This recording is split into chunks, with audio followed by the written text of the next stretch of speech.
बिस्मिल्लाहिर्रहमानिर्रहीम। हम लोग चैप्टर 4 कंप्लीट कर गए थे। चैप्टर 4 में एक दो जगह पर एक लफ्ज़ इस्तेमाल हो रहा था कंटिंजेंट अपॉन, हमने वहाँ हल्का सा इसको टच भी किया था।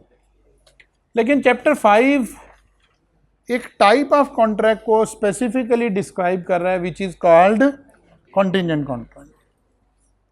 What is contingent contract? आपको पता है जब भी कोई नया कॉन्सेप्ट आता है तो हम कोई एक छोटी सी स्टोरी बना लेते हैं ताकि हमें समझ आए कि ये बात क्या होने जा रही है। ये दो लोग हैं, मिस्टर ए जो है ये बायर ऑफ राइस है, ये राइस परचेज करना चाहता है, शायद इसने कहीं सप्लाई करने होंगे या कोई इसका फंक्शन होगा। ये एक मिस्टर बी के पास गया है, who is seller of rice. A को शायद बल्क क्वांटिटी में राइस रिक्वायर्ड हैं। ए ने जब बी से राब्ता किया तो बी ने उसे जो जवाब दिया उसने कहा है I will sell you rice if my ship arrives on और बिफोर 30th जून। वो कहते ठीक है यार, अगर मेरे पास जितनी क्वांटिटी आप मांग रहे हो वो तो राइस अवेलेबल कोई नहीं है, हाँ मेरी एक शिपमेंट आ रही है, अगर वो 30 जून या उससे पहले आ गई तो मैं आपसे कॉन्ट्रैक्ट कर लेता हूँ, मैं आपको राइस दे दूंगा, लेकिन अगर इसके बाद आई तो फिर मैं अभी फ़िलहाल आपसे कॉन्ट्रैक्ट नहीं कर रहा, कोई प्राइस चेंज हो रही होगी या what ever the reason is. उसने कहा देखो भाई ये मेरा आपसे वादा है, फ़र्ज़ कर लेते हैं हम ऐसी हाइपोथेटिकली कि जी यहाँ ये 250 पर केजी राइस का इनका आपस में सौदा हो रहा है, 1000 केजी राइस का, लेकिन क्योंकि इसके पास रेडीली अवेलेबल नहीं है, अगर रेडीली अवेलेबल होते तो इफ एंड बट लगाने की ज़रूरत ही कोई नहीं है। इसका मतलब है शायद इसके पास स्टॉक में राइस अवेलेबल नहीं है। इसने उसके साथ एक कॉन्ट्रैक्ट साइन किया, लेकिन इसे ये भी लगा कि यार मैं कॉन्ट्रैक्ट करके फंस ना जाऊं। मैं इसे कॉन्ट्रैक्ट कर लूं कि ठीक है भाई मैं आपको 30 जून को दे दूंगा, और अगर मेरा शिप ना आया तो फिर तो मुझे देने ही देने पड़ेंगे, क्योंकि normal contract is enforceable by law.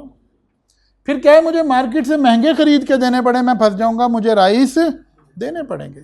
इसने इस वाली बात से बचने के लिए क्या कर दिया, कॉन्ट्रैक्ट में इफ लगा दिया, कंडीशन लगा दी, कॉन्ट्रैक्ट में कंडीशन लगा दी कि अगर शिप पहुंच गया 30 सितंबर या उससे पहले या 30 जून या उससे पहले तो ओके मेरा आपका कॉन्ट्रैक्ट है, लेकिन अगर मेरा शिप इससे लेट हो गया तो फिर कोई कॉन्ट्रैक्ट नहीं आपके मेरे लिए। अब देखना यह है कि जो हमने इफ लगाया है, जो कंडीशन लगाई है, क्या वो कंडीशन अनसर्टेन है? अनसर्टेन होगी तो आमतौर पे कंडीशन लगाते हैं। नंबर 2, क्या ये इंडिपेंडेंट इवेंट है? इंडिपेंडेंट का मतलब है मिस्टर ए और मिस्टर बी के कंट्रोल में तो नहीं है। मिस्टर बी ने ऑर्डर प्लेस कर दिया है, शिप आ रहा है, शिप में नॉर्मली हमने इसीलिए शिप की एग्जांपल लिया कि शिप में तो वेदर कंडीशन और बहुत सारे फैक्टर मिलकर डिफाइन करते हैं कि कब शिप पहुंचेगा, तो इट बिकम्स इंडिपेंडेंट। इंडिपेंडेंट किससे? इन दोनों की डिसीजन मेकिंग से, इनके कंट्रोल में नहीं है। कोलैटरल, इंसिडेंटल टू, क्या मतलब, अगर शिप ही ना आए तो हम राइस देने की पोजीशन में नहीं है, राइस हमारे पास है कोई नहीं। इसको क्या कहते हैं? Collateral event. Contingent contract should not depend on mere will of the promiser या प्रोमिस, यानी इनसे इंडिपेंडेंट हो। अच्छा जी देखिए, contingent contract is a contract to do और not to do something if some event, कौन सा event? Collateral to such contract does और does not happen.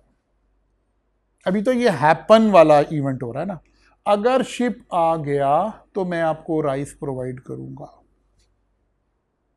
Contingent contract is a contract to do, अब not to do छोड़ दें अभी, to do something if some event collateral to such contract does happen. Ship आएगा तो मैं आपको rice देने का पाबंद हो गया। Such type of contract is called contingent contract. Such type of contract is called contingent. Contingent contract का एक बड़ा अहम इंग्रेडिएंट क्या है? Collateral event. ठीक है ना, कॉन्टिंजेंट कॉन्ट्रैक्ट का एक बड़ा अहम इवेंट क्या है? कोलेटरल इवेंट किसे कहते हैं, इसको समझते हैं पहले। Number 1, external to the primary contract. ये क्या बात हुई? वो जो मिस्टर ए मिस्टर बी के पास गया था, वो क्या लेने गया था? राइस। उसका असल ताल्लुक राइस से था। ये तो आगे कहानी पता चल गई कि उसका शिप नहीं आया हुआ और ये नहीं हुआ और ये नहीं हुआ। इसका मतलब है external to the primary contract तो राइस खरीदना था। A collateral event is not directly related to the primary purpose और condition of the contract. It is an external event और circumstances that influence the performance of the contract. हम तो घर से rice लेने गए थे, आगे जाके कहानी से पता लगी कि यार इसके पास तो राइस है नहीं, एक शिप आ रहा है, अगर पहुंच गया तो राइस देगा, नहीं पहुंचा तो नहीं देगा। हमारा असल मकसद इसकी शिप को ऑब्जर्व करना नहीं था, असल मकसद तो राइस परचेज करना था। External to the primary contract का मतलब समझ आ गया? Number 2, uncertain occurrence. जाहिर है हम इफ एंड बट वहीं लगाते हैं जहां हम अनसर्टेन हो, और अगर हम बिल्कुल सर्टेन हो इतने बज के इतने मिनट पे काम हो जाएगा, तो फिर इफ एंड बट लगाने की कोई जरूरत है ही नहीं। अनसर्टेन है तो आपको कह रहे हैं अगर शिप आ गया तो, लेकिन अगर हम 100% श्योर हैं कि शिप इतने बज के इतने मिनट पे पहुंचेगा ही पहुंचेगा, फिर आपसे अगर लगाने की, आप कस्टमर को कौन कंफ्यूज करना चाहता है? कोई भी नहीं करना चाहता। Affect contract performance. शिप ना आए तो हम राइस देने की पोजीशन में हैं? अपनी एग्जांपल में नहीं है। अगर हमारे पास राइस पहले ही पड़े हैं तो फिर इफ लगाने की जरूरत कोई नहीं है। फिर तो आप कस्टमर को क्यों कह रहे हैं मेरा नया शिप आ रहा है फुला? नहीं, आप कहिए जी अवेलेबल है, ले जाइए। हर कारोबार में ऐसे ही होता है ना, चीजें आ रही हैं, दे जा रहे हैं। Affect contract the occurrence or non-occurrence of the collateral event impact the contract's performance। Ship आएगा ही तो हम राइस दे सकते हैं। हम इस पोजीशन में नहीं है कि शिप के बगैर आए आपको राइस दे सकते हो, तभी ये क्या बनेगा? कोलेटरल इवेंट बनेगा। प्री डिफाइन इन, जब आप मेरे पास राइस खरीदने आए या मिस्टर बी के पास राइस खरीदने गए, उसने कहा हाँ जी मिल जाएंगे मिल जाएंगे मिल जाएंगे, आ जाए आप 30 सितंबर को आ जाए, मिल जाएंगे। अब आज होगी ये 24 सितंबर, 23 सितंबर, आप देख रहे हैं यार राइस तो यहाँ है ही नहीं। आपने कॉन्ट्रैक्ट हफ्ता पहले किया था, अब गए, उसने कहा यार देखो भाई अगर शिप आएगा तो मिलेंगे, नहीं तो नहीं मिलेंगे। तो कौन सा कॉन्ट्रैक्ट बन गया? कॉन्टिंजेंट बन गया? नहीं, कॉन्टिंजेंट जब बनेगा जब कॉन्ट्रैक्ट करने से पहले आप मुझे कंडीशन बताओगे, कॉन्ट्रैक्ट होने के बाद नहीं। जब कॉन्ट्रैक्ट के टाइम पे आपने कोई कंडीशन नहीं लगाई थी, अब तो ये फुलफिल करना है, आपके पास राइस है नहीं है, फुलफिल करें, मार्केट से लेके दें, आपको महंगे मिलते हैं, जो मर्जी करें, हम उसके जिम्मेदार। Pre define in the contract, collateral event are usually explicitly defined in the contract for both parties and aware of the condition and their potential impact on the contract. दोनों पार्टीज को पता है शिप आएगा ही तो rice मिलेंगे, तभी collateral event बनेगा। Beyond parties हमारे कंट्रोल में नहीं है कि जी अगर बी चाहे तो जल्दी भी शिप आ सकता है, नहीं, शिप चल गया, अब हमारे कंट्रोल में कोई नहीं। और आखिरी बात आ गई, separate from the main obligation क्या है? राइस खरीदने। अब ये 6 बातें ना आपको सिर्फ कोलेटरल इवेंट समझाने के लिए बताई गई हैं। आपने मोटी मोटी 6 की 6 जरूरी नहीं है, ये 3-4 कंडीशन जहां पूरी हो रही हो, इसका मतलब है ये इवेंट क्या है? कोलेटरल। मसलन sale of a house contingent on the buyer obtaining, a buyer and seller enter into a contract for the sale of a house. The contract states that the seller will only proceed if the buyer is able to secure a mortgage from। मैं एक घर खरीदने गया हूं, मैंने seller को पहले ही बताया कि देखो यार घर तुम मुझे दे रहे हो 7 करोड़ रुपए का, 2 करोड़ मेरे पास हैं, मैं लोन अप्लाई करता हूँ बैंक में, मॉर्गेज फ्रॉम बैंक। अगर बैंक ने मुझे 5 करोड़ का लोन सैंक्शन कर दिया तो मैं तुम्हारे से घर खरीद लूँगा, और अगर ना किया तो फिर तुम्हारा मेरा कोई कॉन्ट्रैक्ट। क्या ये कंडीशन, ये इफ कोलेट्रल है कि नहीं है? क्या ये कोलेट्रल इवेंट है? क्या ये कॉन्टिंजेंट कॉन्ट्रैक्ट है? अब इसे देखने के लिए हमें क्या देखना पड़ेगा? वही पहली बात, एक्सटर्नल टू, मेरा मकसद घर खरीदना है कि लोन लेना है? घर खरीदना। प्राइमरी पर्पस क्या है? घर खरीदना। अच्छा जी, पहली कंडीशन पूरी हो गई।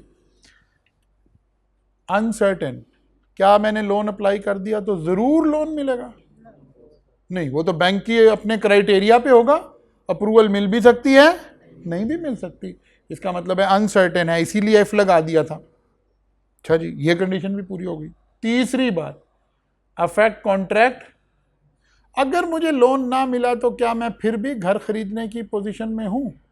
नहीं, मेरे पास तो 2 करोड़ रुपया है, 5 करोड़ शॉर्ट है, अगर लोन नहीं मिलेगा तो मैं तो घर नहीं खरीद सकूंगा। इसका मतलब है ये कंडीशन भी पूरी हो गई। प्री डिफाइन इन कॉन्ट्रैक्ट, घर खरीदने से पहले बताया था मैंने या कॉन्ट्रैक्ट करने के बाद बताया था? अगर पहले बताया था तो ये भी कंडीशन पूरी हो गई। Contract becomes contingent. Beyond parties control, क्या मेरे कंट्रोल में है कि मुझे जरूर लोन मिले? क्या जो घर बेच रहा है उसके कंट्रोल में है कि मुझे लोन मिले? नहीं, हमारे कंट्रोल में नहीं है। इसका मतलब है बियॉन्ड पार्टीज। क्या मैं लोन लेने गया हूं कि घर खरीदने गया हूं? घर खरीदने गया हूं। This contract become contingent contract. ठीक है, वो कहता है अच्छा ठीक है जनाब, आप ऐसा करो, 2 करोड़ तो दो ना मुझे, और कॉन्ट्रैक्ट में हम लिख रहे हैं कि अगर आपको 31 दिसंबर 2024 तक लोन मिल गया तो कॉन्ट्रैक्ट हमारा प्रोसीड करेगा, और अगर आपका लोन अप्रूव ना हुआ तो फिर आपके पैसे वापस कर देंगे। कॉन्टिंजेंट बनाने का यही फ़ायदा हुआ कि अब अगर मुझे लोन सैंक्शन ना हुआ तो मुझे मेरे पैसे वापस मिलेंगे। लेकिन अगर मैंने एक नॉर्मल कॉन्ट्रैक्ट किया, मैंने उसे नहीं बताया कि मुझे लोन मिलेगा, ये मैंने कहा यार ये लो 2 करोड़ रुपया आपका, मेरा सौदा हो गया, 31 दिसंबर तक मैं आपसे बाकी पैसे दे के घर नाम करा लूँगा। अब मेरे ध्यान में था मैं क्या करूँ, लोन लूँ, अप्लाई करूँ, अब लोन नहीं मिला। अब क्या हुआ, मेरे 2 करोड़ ज़ाया हो गए। कॉन्टिंजेंट कॉन्ट्रैक्ट हमें बचा रहा है इस इवेंट से कि हमें डैमेजेस पे ना करने पड़े, हमें अगले का नुकसान पूरा ना करना पड़े। अगर वो शख्स राइस नहीं दे पा रहा, ये जो राइस वाली एग्जांपल थी, उसका शिप नहीं आया और उसने इफ नहीं लगाया हुआ था, उन्होंने कहा जी ओके, अब कॉन्ट्रैक्ट का लॉ क्या कह रहा है, आप इसे राइस दें, और अगर आप नहीं दे रहे तो कोई बात नहीं, फिर आगे हम आगे चैप्टर 8 में पढ़ेंगे बात। बी ने राइस नहीं दिया, कोई बात नहीं, मिस्टर ए जाए मार्केट से राइस खरीदे, इसका सौदा हुआ था फर्ज किया 250 रुपये पर केजी, मार्केट में मिल रहे हैं 300 रुपये, वो कहते हैं खरीदो कोई बात नहीं है। ये जो ऊपर वाले 50 रुपये है ना, इसको क्या कहते हैं, डैमेजेस, नुकसान। अदालत में जाओ, अदालत मिस्टर बी से लेके देगी आपको। अगर मिस्टर बी समझदार आदमी है तो क्या करे, पहले ही कॉन्ट्रैक्ट को इफ लगाकर कॉन्टिंजेंट बना ले। लेकिन कॉन्टिंजेंट बनाने के लिए कॉन्टिंजेंट इवेंट होना ज़रूरी है। अगर इसने कॉन्टिंजेंट बना लिया है, अब शिप नहीं आया कि भाई ये लो अपना एडवांस वापस, मेरा तो शिप नहीं आया, अब नहीं लॉ कह रहा कि आप 300 रुपये केजी वाले खरीद के इसको दो। फर्क समझ आया? कॉन्टिंजेंट कॉन्ट्रैक्ट बनाने का फायदा क्या हुआ है, डैमेजेस से बच गए। डैमेजेस से पहले एक लफ्ज़ हम इस्तेमाल करते हैं ब्रीच ऑफ कॉन्ट्रैक्ट, यानी कॉन्ट्रैक्ट हमने तोड़ दिया। नहीं, अब वो कहता है आपने इफ लगाया हुआ था, आपने कॉन्ट्रैक्ट नहीं तोड़ा, आपने तो पहले ही कहा था कि शिप आएगा तो भाई राइस देंगे, नहीं आया तो आपने कोई कॉन्ट्रैक्ट थोड़े तोड़ा। लेकिन ये इफ बाद में नहीं लगाना, eight the time of formation of the contract लगाना है।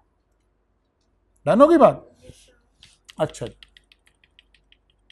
ये मैंने एक्स्ट्रा लिखी हुई है बातें, किताब में आपको लिखी हुई नजर नहीं आएंगी, जरा अंडरस्टैंडिंग के लिए। अब आते हैं असल बात की तरफ। वो कहते हैं कंटिंजेंट कॉन्ट्रैक्ट और पिछले चैप्टर में वेजरिंग कॉन्ट्रैक्ट पढ़ा है, तो एक ही बात हो गई। वेजरिंग भी ऐसे ही था। वो कहते नहीं ऐसे नहीं था, देखने में ऐसे लग रहा था। वेजरिंग और कॉन्ट्रैक्ट में फर्क है। What is the difference between contingent contract and wagering contract किसे कह रहे थे? जुए को, ठीक है ना। वो कहते हैं कंटिंजेंट कॉन्ट्रैक्ट क्या है? वो कहता है ये एक वैलिड कॉन्ट्रैक्ट है। आपको पूरा चैप्टर पढ़ा रहे हैं इसके ऊपर भाई। वेयर एज वेजरिंग क्या है? कहता है अभी पिछले चैप्टर में तो पढ़ाया कि वॉइड है, इलीगल है। तो यार ये क्या बात हुई? कहता नहीं मैं समझाता हूं। ये जो कंटिंजेंट कॉन्ट्रैक्ट है ना, इसमें दोनों पार्टीज विन करती हैं। शिप 30 जून से पहले आ गया, सेलर के राइस बिक गए, फायदा हुआ कि नुकसान हुआ? बायर को राइस मिल गए, फायदा हुआ नुकसान हुआ? दोनों जीते हैं। वो जो घर खरीदने की बात हो रही थी, लोन अप्लाई किया, लोन मिल गया, घर बेचने वाले का घर बिक गया, खरीदार को घर मिल गया, दोनों विन कर रहे हैं। मैच पे जुआ लगा है, पाकिस्तान जीतेगा कि इंडिया जीतेगा। एक बंदा हारेगा, दूसरा। ये रियल इंटरेस्ट नहीं है। हमेशा एक आदमी हारेगा, शर्त में हमेशा एक हारेगा दूसरा जीतेगा। एक का नुकसान दूसरे का फायदा नजर आ रहा है। यहां ऐसे नहीं है, यहां रियल इंटरेस्ट है, दोनों जीत रहे हैं। Parties are not intend to occurrence और non occurrence of the event except for winning और लूजिंग द। पाकिस्तान जीतेगा कि इंडिया जीतेगा? अब इसमें सिवाय मेरी जुए की अमाउंट के मेरा और कोई इंटरेस्ट, मेरा रियल इंटरेस्ट नहीं है, सिर्फ बेट जो मैंने लगाई हुई है उसका ही इंटरेस्ट है। Uncertain event, future uncertain event is merely collateral. Uncertain event is the sole determining factor of the. जुआ तो लगेगा ही वहां जहां अनसर्टेनिटी होगी। कंटिंजेंट कॉन्ट्रैक्ट में समटाइम इतनी अनसर्टेनिटी है नहीं है। मतलब मुझे पता है, पहले ही पता है कि यार मेरा शिप आ जाएगा, हर हालत में आ जाएगा 30 जून से पहले पहले। तब भी मैं अपने आप को बचाने के लिए कह रहा हूं कि यार देखो 30 जून तक आ गया तो मैं जिम्मेदार हूं, ताकि ब्रीच ऑफ कॉन्ट्रैक्ट ना क्रिएट हो। मुझे पता है आ जाएगा, 15 जून को ही आ जाएगा, बड़ा लेट हो गया, 16 हो जाएगी, 17 हो जाएगी। बात समझ आई है? लेकिन अगर कोई एक इवेंट हो पहले बिल्कुल सर्टेन हो, क्या उस पर जुआ लग सकता है? सर्टेन इवेंट पे तो जुआ लगता ही नहीं है। बैटिंग तो हमेशा कहां होती है? अनसर्टेन इवेंट पे। इक्वल चांसेस हो, ये भी हो सकता है, ये भी हो सकता है, वहां पर। Reciprocal promise, it consist of reciprocal promise, it may और may not consist of reciprocal promise का मतलब है मैंने भी कुछ करना है, मैंने आपको राइस देने, आपने मुझे पैसे देने हैं। बैटिंग में समटाइम वन वे भी हो सकता है कि यार अगर आप ये हो गया तो मैं आपको इतना इनाम दूंगा, ठीक है ना। तो there is a difference between contingent and collateral. अच्छा जी, रूल्स रिगार्डिंग कंटिंजेंट। हमने कहा था कंटिंजेंसी दो तरह की हो सकती है, एक इवेंट के होने पर और एक ना होने पर। मसलन वापिस आ जाते हैं अपने एग्जाम्पल पे, वापिस आ जाते हैं। मिस्टर ए ने मिस्टर बी के पास जाके क्या बात की थी कि मैंने राइस खरीदने हैं, ठीक है ना। मिस्टर बी ने कहा कि यार देखो अगर मेरा शिप 30 जून तक आ गया तो मैं आपको, ये कौन सा कॉन्ट्रैक्ट है? होने पे कि ना होने पे? कंटिंजेंसी किससे रिलेटेड है? अकरेंस पर, ठीक है। अगर इवेंट अकर हो गया तो हमारा कॉन्ट्रैक्ट कंटिन्यू चलेगा। अब जरा मैं कहानी थोड़ी सी चेंज करने लगा। मिस्टर ए खुद सेलर है राइस का, तवज्जो करें जरा। मिस्टर ए खुद सेलर है राइस का, इसके पास एक बड़ा कॉन्ट्रैक्ट आया। इसने देखा कि जो सामने वाली पार्टी है ना, अगर मैंने इसे ये कहा ना कि मेरा शिप आ रहा है, आ गया ठीक है, नहीं तो वो तो डर के भाग जाएगा। इसने मिस्टर ए ने मिस्टर सी को चावल सप्लाई करने हैं, और इसका शिप आने और ना आने की कहानी चल रही है, लेकिन ये अपने मिस्टर सी को नहीं बता रहा। क्यों? इसे लगता है यार ये कस्टमर भाग जाएगा, कहेगा मैं क्यों रिस्क लूँ।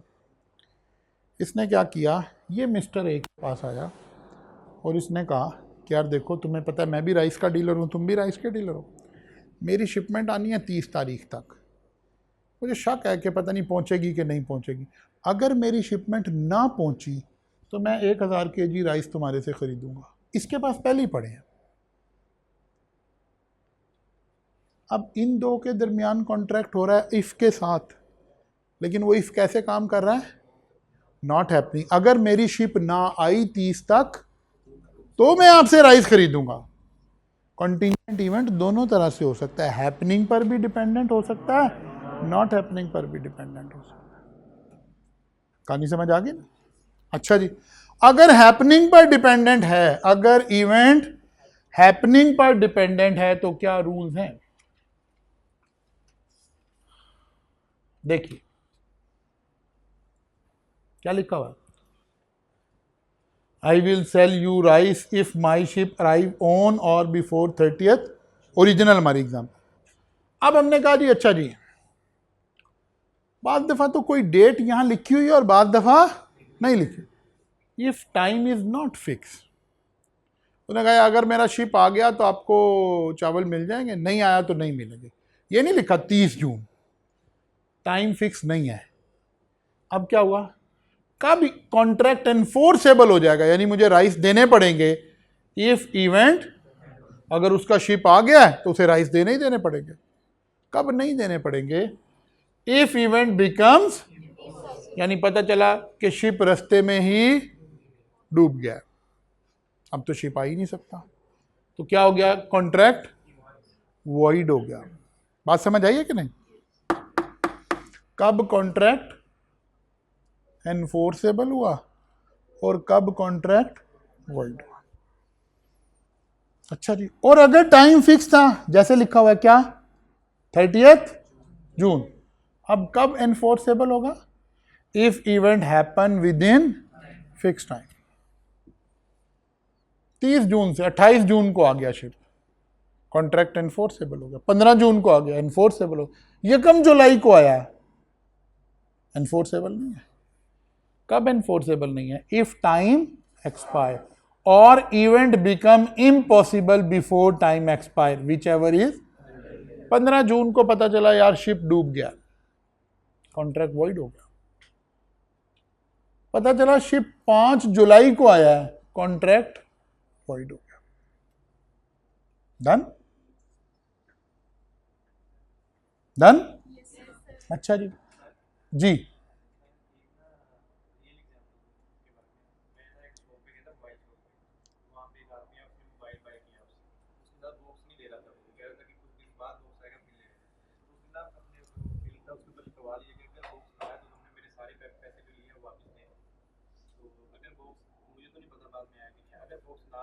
हाँ ये कॉन्टिंजेंट हो गया। नहीं ये लिखा ही होगा, इतने समझदार होंगे ना।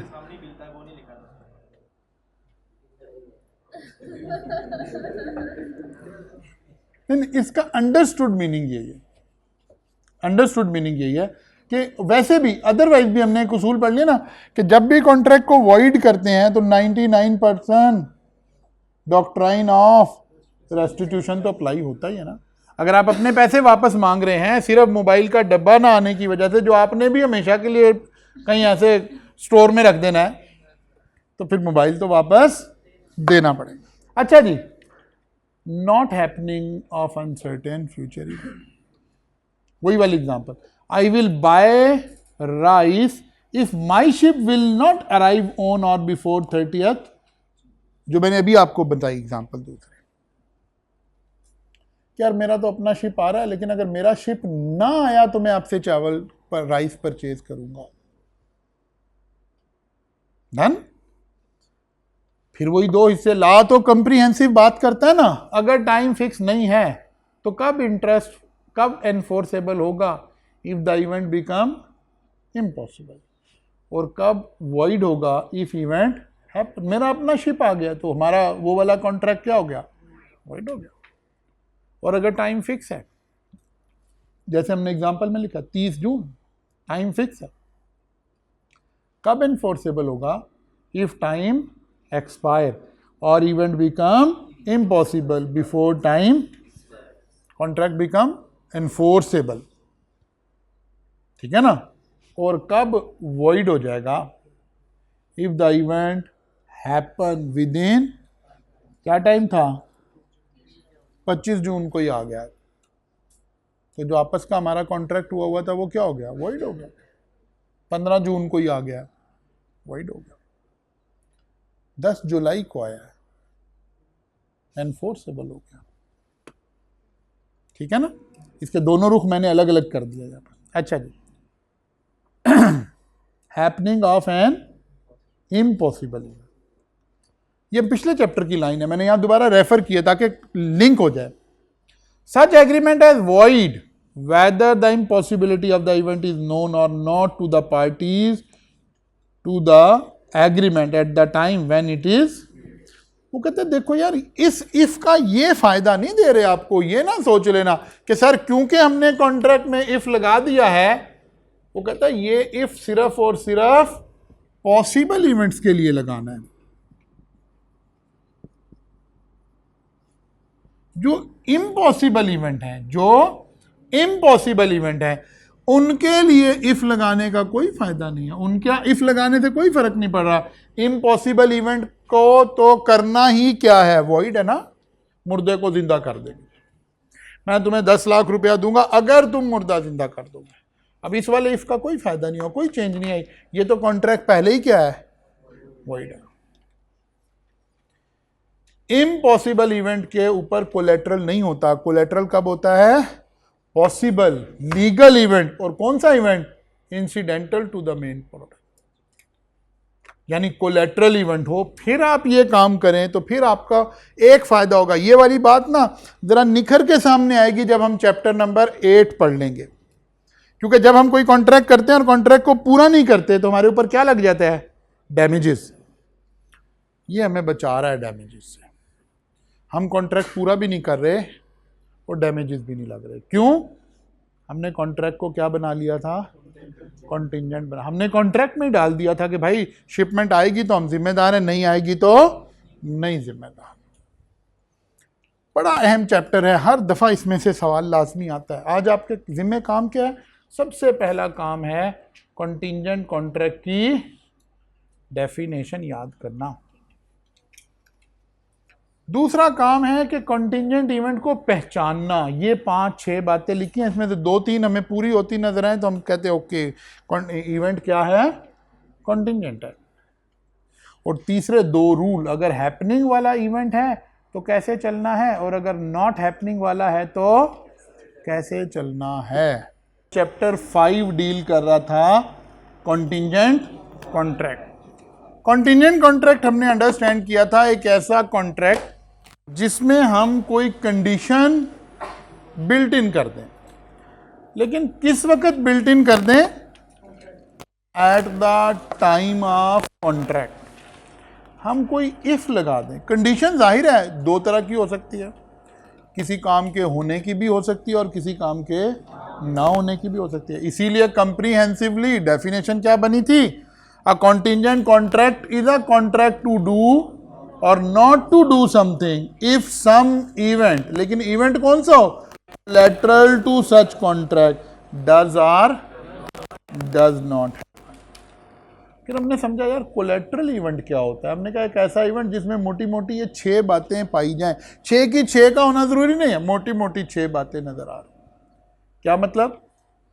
ये एक्सटर्नल कॉन्ट्रैक्ट हो, नंबर 2 अनसर्टेन हो, नंबर 3 अफेक्ट परफॉर्मेंस। अगर ये कॉन्ट्रैक्ट, अगर वो इवेंट ही नहीं होगा तो सामने वाला कॉन्ट्रैक्ट परफॉर्म कर ही नहीं सकता। जैसे कल हमने राइस की बात की थी, अगर उसकी शिपमेंट नहीं आई है तो वो तो कॉन्ट्रैक्ट कैसे परफॉर्म करेगा।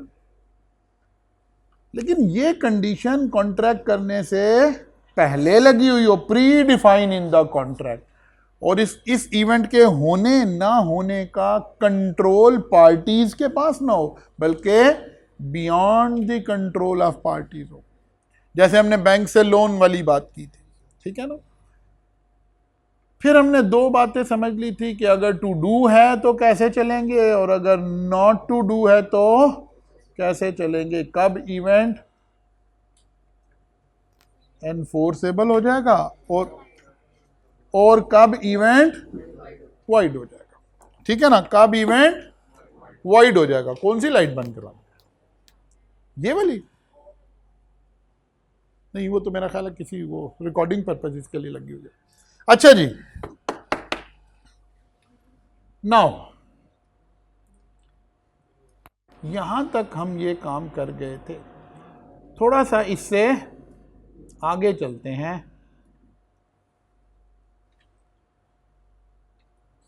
एक सवाल करते हैं पास पेपर का, जो कुछ यहां तक किया है इसी की बुनियाद पर। Wazir said to Saulat, I will buy speed boat worth 10 million from you if you obtain the licence for me to operate the boat at Clifton beach. वो कह रहा है यार मैं आपसे ये जो स्पीड बोट है ये बाय कर लेता हूं 1 करोड़ रुपए की, लेकिन अगर तुम मुझे लाइसेंस अरेंज कर दो, क्योंकि इसका कोई लाइसेंस होता होगा। उसने कहा अगर तुम लाइसेंस अरेंज कर दो तो मैं 1 करोड़ की बोट खरीद लेता हूं। Saulat agreed and applied for the licence and deposit 100,000 as processing fee. However, before the issuance of license, the city government imposed ban on the issuance of new license. Solat want Wazir to buy the speedboat as he had made necessary effort to arrange for the license. However, Wazir refuses to buy the speedboat from, वो कहता है भाई मैंने तो देखो licence apply कर दिया था, लेकिन अब गवर्नमेंट ने लाइसेंस नहीं दिया, मैं क्या करूं? तुम्हारा मेरा कॉन्ट्रैक्ट हुआ था कि तुम बोट खरीदो, अब 1 करोड़ रुपए की बोट है, आप ये खरीदो मेरे से। Under the contract act 1872 identify the type of the contract between Wazir and Saulat, also state whether Wazir is now bound to purchase the speed boat from Saulat. Contract में कहीं इफ लगा है? कॉन्ट्रैक्ट में कहीं इफ लगा है? If you obtain the licence for me. क्या ये इफ बाद में लगा है कि पहले लगा है? पहले कॉन्ट्रैक्ट हो गया 1 करोड़ का, बाद में उसने कहा यार तुम लाइसेंस भी अरेंज करो, तो फिर ये कॉन्टिजेंट नहीं होना था। उसने कहा नहीं, अगर तुम मेरे लिए लाइसेंस अरेंज कर दो तो मैं गाड़ी खरीद लेता हूं, मैं बोट खरीद लेता हूं। ठीक है ना? इसका मतलब है स्पीड बोट खरीदना तो हमारे लिए जरूरी, कॉन्ट्रैक्ट इज नॉट एनफोर्सेबल, क्योंकि वो इवेंट हैपन हुआ ही नहीं जिसके बाद कॉन्ट्रैक्ट ने एनफोर्सेबल होना था। हाँ, उसने एक बात और पूछी, उसने कहा यार ये बताओ ये कॉन्ट्रैक्ट कौन सा है? कॉन्ट्रैक्ट कौन सा है? कॉन्टिजेंट। कॉन्टिजेंट में कैसे साबित करते हैं कि कॉन्टिजेंट है? जरा देखते हैं। The contract between Wazir and Solat is contingent contract whose performance is based on happening of uncertain event collateral to the that is arranging of. If such event has not happened, the performance of the contract does not become due. It does not matter at all. Solat had applied for the license and also paid processing fee of ₹100,000 to the authority. वो कहता है इससे कोई ताल्लुक नहीं है। अच्छा, क्या लाइसेंस इन दोनों के कंट्रोल में था? अब वही वाली बातें हम देख रहे हैं, बियॉन्ड द कंट्रोल। क्या लाइसेंस 100% मिलना ही मिलना था? नहीं, अनसर्टेन था, मिल भी सकता था, नहीं भी मिल सकता था। क्या लाइसेंस ना मिले तो बोट किसी काम की है? नहीं है, फायदा ही नहीं है। जब लाइसेंस ही नहीं है तो बोट का क्या करेंगे भाई? अच्छा जी, ये बात तो साबित हो गई। This Wazir is not bound to purchase the boat from. अच्छा जी, पढ़ें जी इस सवाल को।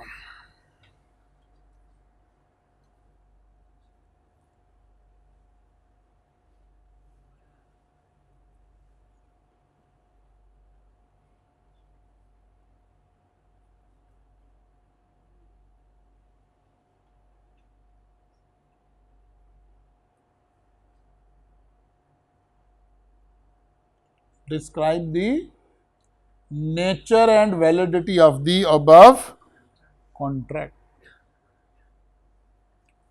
It is a contingent contract as the condition confirmation of the construction in accordance with the layout plan by third party is collateral to the contract.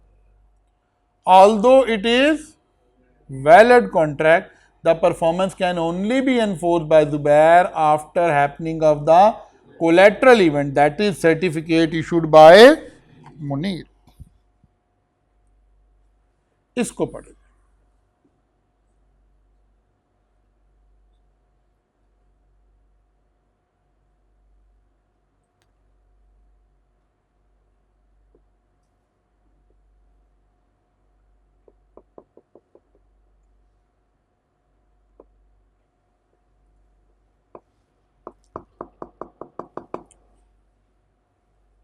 जी जनाब।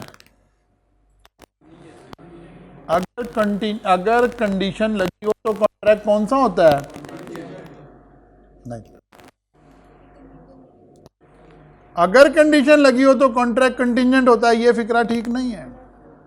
अगर collateral event की condition लगी हो, और कोलेट्रल इवेंट किसे कहते हैं? जो अनसर्टेन हो, जो बियॉन्ड द कंट्रोल हो, ये सारी बात। अब एक प्रोजेक्ट कंस्ट्रक्शन वाले के कंट्रोल में है ना, वो इसे टाइम पे मुकम्मल करे, अनसर्टेन तो नहीं है, बियॉन्ड द कंट्रोल तो नहीं है। कोलेट्रल इवेंट में हमने कहा था कि इवेंट जो है beyond the control of the parties होना चाहिए, ये तो पार्टी के कंट्रोल में है। No, this is not a contingent contract as the condition that is construction of the bungalow is not collateral to the contract but in itself form the consideration and is thus an integral part of the contract. मतलब हमने आपसे कहा जी, आप कोई बच्चा कह जी अगर आपने कोर्स टाइम पे ख़त्म करा दिया तो फिर मैं ये फीस पे करूँगा, ये कंटिजेंट नहीं हुआ, क्योंकि कोर्स ख़त्म कराना तो मेरे ही कंट्रोल में है। कंटिजेंट इवेंट का एक अहम हिस्सा क्या था? कोलेट्रल इवेंट हो, beyond the control of the party होना, ना पार्टी ए के कंट्रोल में हो ना पार्टी बी के कंट्रोल में। क्लियर हो गई बात?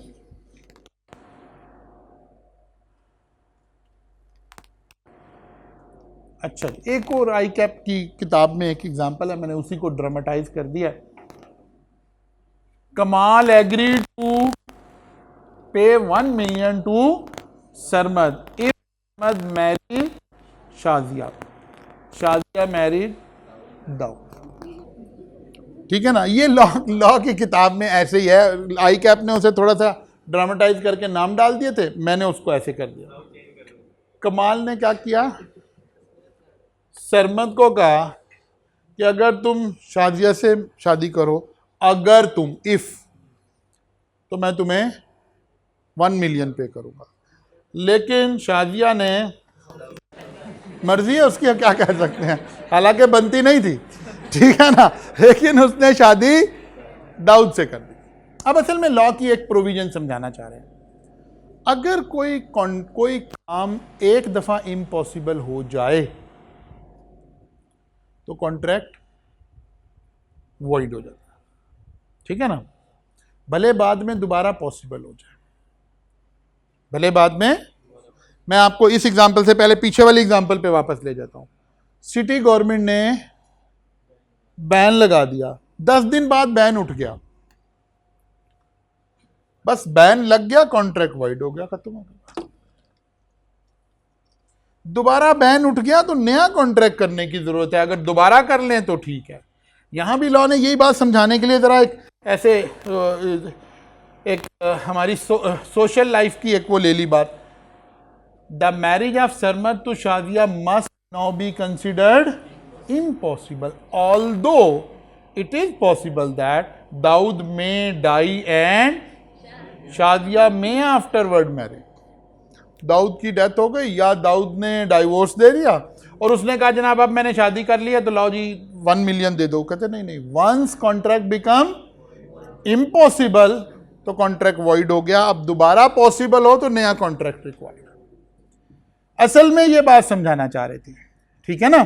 तो उन्होंने ये वाला सहारा ले लिया, if later Sarmad actually marry Shazia it will not revive the old obligation. Law की ये प्रोविजन समझाने के लिए ये एग्जांपल आई है। यहां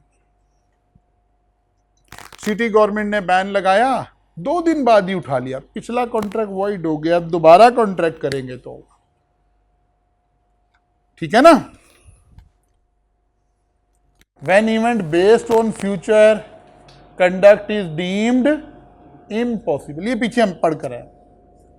If the future event on which the contract is contingent is in the way in which person will act at an unspecified time, the event shall be considered to become impossible when such person does anything which render it impossible that he should so act within any definite time or otherwise than under the further contingency। मसलन अच्छा, इस वाली बात को मैं अभी ऐसे explain करता हूं। अगर हमने किसी के फ्यूचर कंडक्ट के ऊपर किसी बात को वो किया,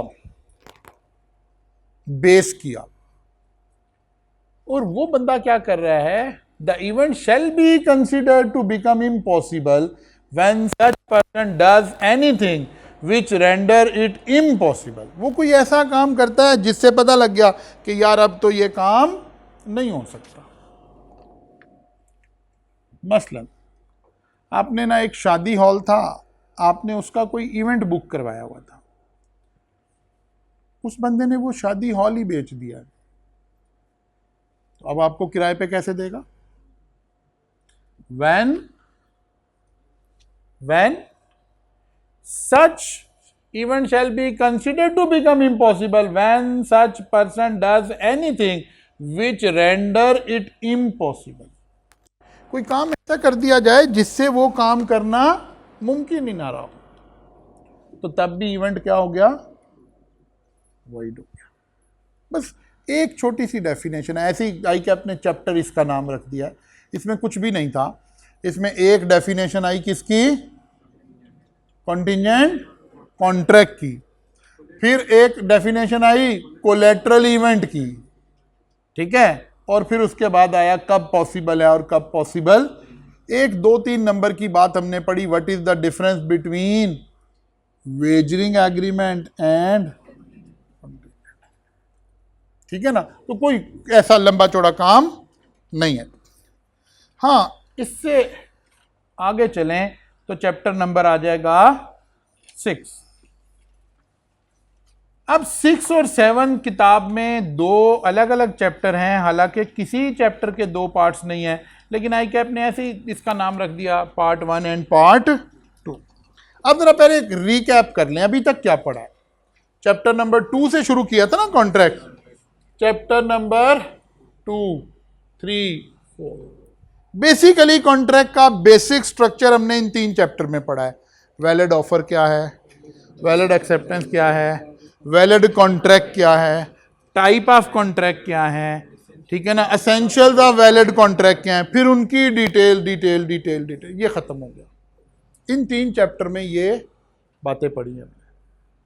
अब इसके बाद छोटे छोटे टॉपिक अलग अलग। चैप्टर 5 में पढ़ा कॉन्टिजेंट कॉन्ट्रैक्ट क्या है। चैप्टर 6 एंड 7 में हमने पढ़ना है, 6 एंड 7 में हमने पढ़ना है performance of the contract. Performance of the contract का क्या मतलब है? एक छोटा सा बात क्रिएट करते हैं। जब 2 लोग कॉन्ट्रैक्ट करते हैं, will you purchase my house for ₹10 million, यहां से शुरू किया था ना हमारा पहला जुमला क्लास में, ये था will you purchase my house for ₹10 million. उसने कहा yes I am willing to purchase. दोनों के दरमियान क्या हो गया? कॉन्ट्रैक्ट हो गया। कॉन्ट्रैक्ट ने क्या किया? Contract create legal obligation. Legal obligation का क्या मतलब है? Enforceable by. ऑब्लिगेशन किस किस की है? एक ऑब्लिगेशन प्रोमिजर की है और दूसरी प्रोमिजी की है,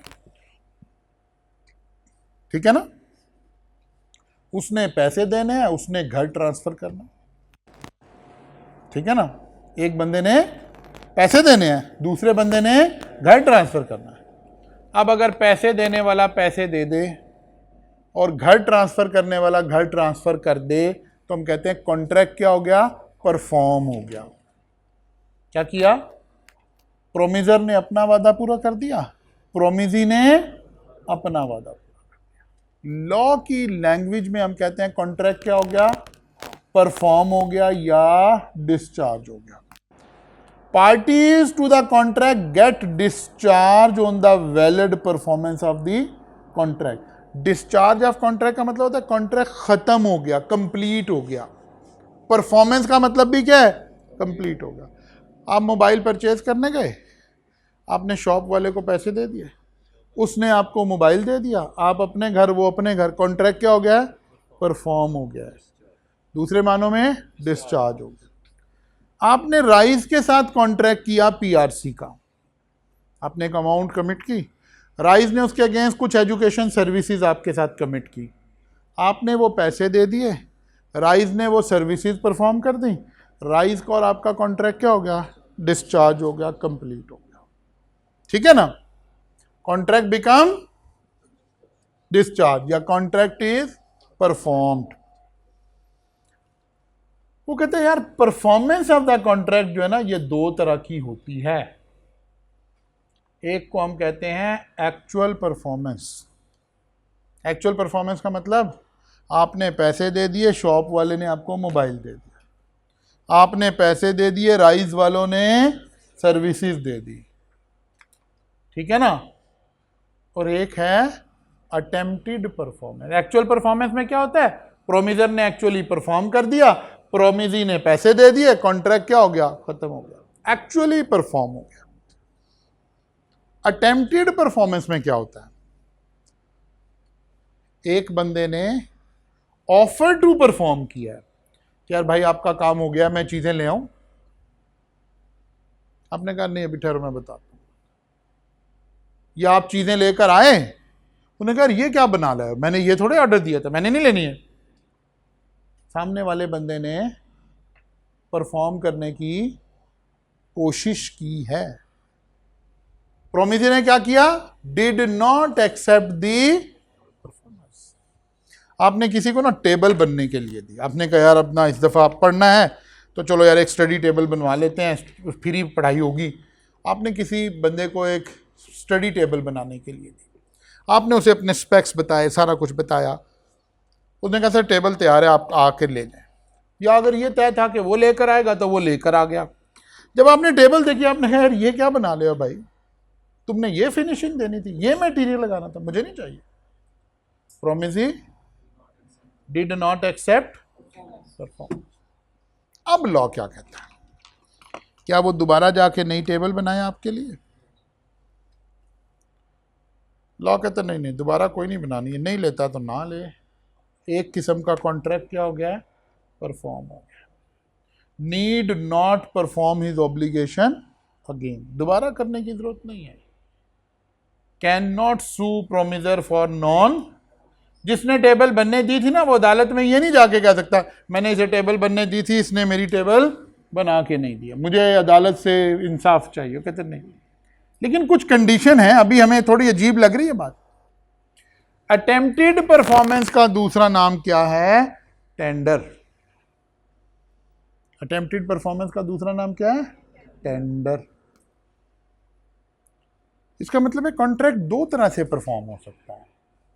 एक तो है जो काम मेरे जिम्मे था मैंने कर दिया, सामने वाले को पसंद भी आ गया, उसने पैसे भी दे दिए, ये हम सबको समझ आ रहा है कॉन्ट्रैक्ट क्या हो गया है, परफॉर्म हो गया, बगैर बी लॉ पढ़े भी समझ आ रहा है।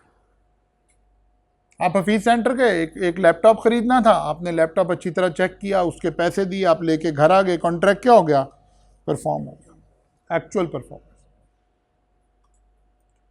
फिर वही टेबल वाली एग्जांपल, टेबल वाला टेबल बना के लाया, आपको पसंद नहीं आ रही, लेकिन कुछ कंडीशन है, अभी अगली स्लाइड पे आ रही है, देयर आर 6 कंडीशन। अगर वो सारी, क्योंकि वही एसेंशियल्स ऑफ, ठीक है ना, what are the essentials of valid tender, attempted performance is also called tender. अगर वो 6 कंडीशन पूरी हैं तो उस बंदे को दोबारा परफॉर्म करने की जरूरत नहीं है, कानून की नज़र में कॉन्ट्रैक्ट क्या हो गया है, परफॉर्म हो गया। हाँ, इसके थोड़े से कंसिक्वेंसेस आने हैं, क्या आने हैं वो भी आगे चल के पड़ेगा। वो कंडीशंस क्या हैं? Attempted performance is also called tender. वो कंडीशन क्या है? Essentials of a valid tender. What are the essentials of valid? पहला एसेंशियल है कि यार आपने जो परफॉर्म किया, tender is said to be unconditional when it is made in accordance with the term of the. मसलन आपने टेबल बनने दी थी, आपने उसको कहा यार ये चीजें स्टील की लगाना और ये ऊपर इसमें वुड की लगा देना, उसने सारी टेबल ही वुड की बना दी। It is not attempted performance. ये टेबल तो उसे दोबारा बनानी पड़ेगी। अटेम्प्टेड परफॉर्मेंस की पहली कंडीशन है काम वैसा ही किया गया हो जैसा कहा गया है, unconditional. Tender is said to be unconditional when it is made in accordance with the term of the contract. आपने कहा था यार 16 गेज का लोहा लगाना है इसमें, उसने 12 गेज का लगा दिया या 18 गेज का लगा दिया, तो ये अटेम्प्टेड परफॉर्मेंस नहीं। Number 2, proper time. Tender must be made at the stipulated time. पहला यहां फुल स्टॉप ले लिया। आपने कहा यार मुझे ना 30 सितंबर को टेबल चाहिए, तो टेबल 30 सितंबर को ही तय होनी चाहिए क्योंकि टाइम डिस्क्राइब किया गया, और ड्यूरिंग बिजनेस आवर्स। और अगर टाइम कोई डिस्क्राइब नहीं किया गया तो फिर उस दिन कोई भी टाइम, मतलब पहला था सुबह 9 बजे चाहिए, टाइम डिस्क्राइब किया गया है। और एक है कि नहीं 30 तारीख को चाहिए, तो फिर 30 तारीख का नॉर्मल मतलब क्या है? Business hour 9 to 5। Tender of goods और money before due date is also not a valid. अगर आपने किसी से पैसे देने थे या रिसीव करने थे 30 तारीख को और वो 28 को पैसे लेकर आ गया, और आप कह रहे यार नहीं अभी नहीं, आप 30 को ही आना, तो कह लो जी मेरा तो काम पूरा हो गया, मैंने तो दोबारा परफॉर्म नहीं करना। नहीं, उसने परफॉर्म करना है। अभी इस बात के ऊपर आगे एक एग्जांपल लेंगे, वहां से क्लियर भी करेंगे। Proper place. Tender must be made at the stipulated place और बिजनेस प्लेस। क्या मतलब? हमने टेबल बनने दी, हमने कहा यार राइस गार्डन टाउन में पहुंचा देना, तो राइस गार्डन टाउन लेकर आएगा ही तो टेंडर कहलाएगा। अगर वो किसी और जगह लेकर चला गया तो ऑब्वियसली वो टेंडर नहीं कहलाएगा। Proper person. पता चले राइस ने ऑर्डर दिया है, वो किसी और कॉलेज में पीछे वो जो है CFE है वहां लेके चला गया है, तब भी टेंडर नहीं हो। 3 चीजें, proper time, proper place, proper person. और पहली बात अनकंडीशनल। कितनी हो गई? 4। रीजनेबल। वो जो लेके आया चीजें, वो कहता है यार सर पैक ही हैं, आप बस इसे रिसीव करें, मुझे रिसीव। मैंने कहा नहीं यार भाई मैं खोल के चेक करूंगा, मेरी रिक्वायरमेंट के मुताबिक लाए हो कि नहीं। वो कहता नहीं सर इतना टाइम नहीं है इस वक्त। आप कहते नहीं भाई नहीं टाइम है तो ले जाओ। तो क्या ये भी अटेम्प्टेड परफॉर्मेंस हो गई है? नहीं। There must be reasonable time के वो बंदा सामने वाला चीजें अपनी चेक कर ले, वेरीफाई कर ले उसकी स्पेसिफिकेशन के मुताबिक हैं भी या नहीं। तो आपने स्पेसिफिक टाइम भी देना है, रीजनेबल अपॉर्चुनिटी भी देनी है कि वो चीजों को क्या कर ले, वेरीफाई कर ले। चैप्टर नंबर 5 डन हो गई बात। फिर आखिरी बात आ रही है होल ऑब्लिगेशन। आपने टेंडर दिया था कि यार मुझे 12 चेयर बना दे, वो 2 बना के ले आया। कह रहा जी बस नहीं, 2 तो आपने नहीं कही थी, आपने तो 12 कही थी। हाँ, जो कई ऐसे है ना, कोई ऐसी चीज़ है आपने कहा जी, कोई इंडस्ट्री की बात करते हैं, आपने कहा जी 1000 kg माल भेज दो। अब वो जब माल आया उसका वेट किया तो पता चला 995 kg है। ड्यूरिंग ट्रांसपोर्टेशन कुछ थोड़ा सा माल माइनर फ्रैक्शन आ सकती है ना, आप कहें तो पूरा नहीं है, नहीं ये पूरा है। प्रैक्टिकली कोई चीज़ थोड़ी बहुत वेरी कर जाए वो अलग बात है, मेटीरियली वो चीज़ होल ऑब्लिगेशन होनी चाहिए।